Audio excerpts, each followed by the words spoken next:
hope you're all well. Hope you're looking after yourselves. As we can't see each other face to face because of the coronavirus, I've got to teach you from my home. So this is one video lesson, or part of a video lesson to explain what to do. So today I'm going to be talking about my top tips for an interview. Obviously I'm not a recruitment person, but I can help you and give you any tips and advice you may need. So to get started, here are my top 5 tips of what to do during an interview. 1. Find out as much as you can about the company or employer before you go to the interview. This is really, really important, and I can speak from experience. After I left university, so I was a couple of years older than you, I was looking for jobs in lots of different places, and there was this one job I really wanted. I worked really hard all weekend, practicing my answers perfectly to talk about myself, and I looked really professional. I even went shopping to go and buy a new suit, so I felt all really good about myself. I was so excited. I arrived at the interview and I was confident, dressed to impress, and I was feeling really good. And then I walked through the door, I shook their hand, I sat down after they told me to sit down, and the first question they asked was, "So, Katie, what do you know about us?"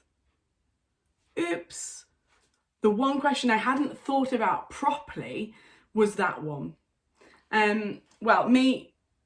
I started to go red and crimson, and it was really embarrassing. And I kept coming up with answers that were really vague, and they could see that I was struggling. So they kept asking more questions, and it was really embarrassing. Needless to say, I didn't get that job. So I learnt this lesson really early on, and I will never make that mistake ever again. 2. Be prepared for typical interview questions. In the next lesson, I will show you a list of typical interview questions, but have a good think about them. Tell me about yourself. What are your strengths and weaknesses? What is your biggest achievement? Why do you want this job? Why should we choose you? These are all common questions you will get asked, so be prepared with your answers. Don't get caught out, especially when talking about your weaknesses. Don't say, "I'm lazy, I'm rude, I'm not a good team player, I'm selfish," etc. Find something that could be turned around to be a positive, and show that you are aware of your weakness and that you are working on it and how you are working on it. For example, my greatest weakness is that I sometimes have trouble saying no to requests, which can lead me to being stressed or feeling burnt out. To improve this, I am now using a project management application so I can see how much work I have and if I can take on any more. I also do yoga in my spare time to relax any stress and tension. 3. Dress smartly. If you are in any doubt, it's always better to be overdressed than underdressed. So for men, a suit and a tie. For ladies, a suit too, or a smart trousers and a top, or a dress. Be careful it's not too low cut, ladies, and that your buttons on your shirt are done up, otherwise you might be in for some embarrassment. Also, I would probably recommend just to cover up the tops of your shoulders, none of these strappy like vest tops. It's not particularly professional in a work environment. 4. Remember body language and posture. Sit up straight, don't hunch over the desk, don't slouch. Look alert and interested. Maintain good eye contact, but naturally, not staring like this, that's weird.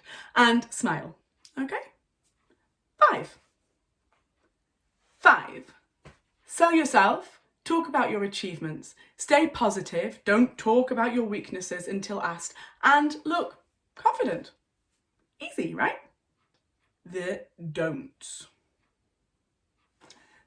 So, number 1, do not be late. Don't be late. Plan your journey and know exactly where you're going to go beforehand. Aim to arrive about 10 minutes before the interview. No more, no less. Arrive an hour before and you look a bit disorganised and overeager and desperate.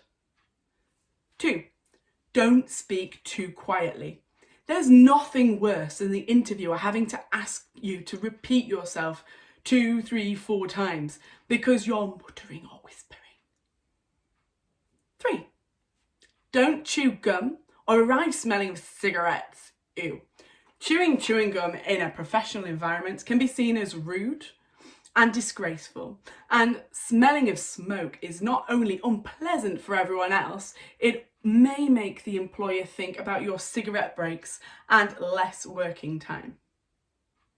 Number 4, this one you may not know, don't take a seat until you're offered one. This is proper etiquette and shows that you are polite. So you stand, you shake their hand, and if they say please take a seat, then you take a seat. But not until then, okay? And 5, don't speak too much and appear desperate for the job. This makes you seem desperate and kind of annoying. And so on that note, I'm going to end it there. Okay, I'll see you all soon, guys. Look after yourselves. Bye-bye.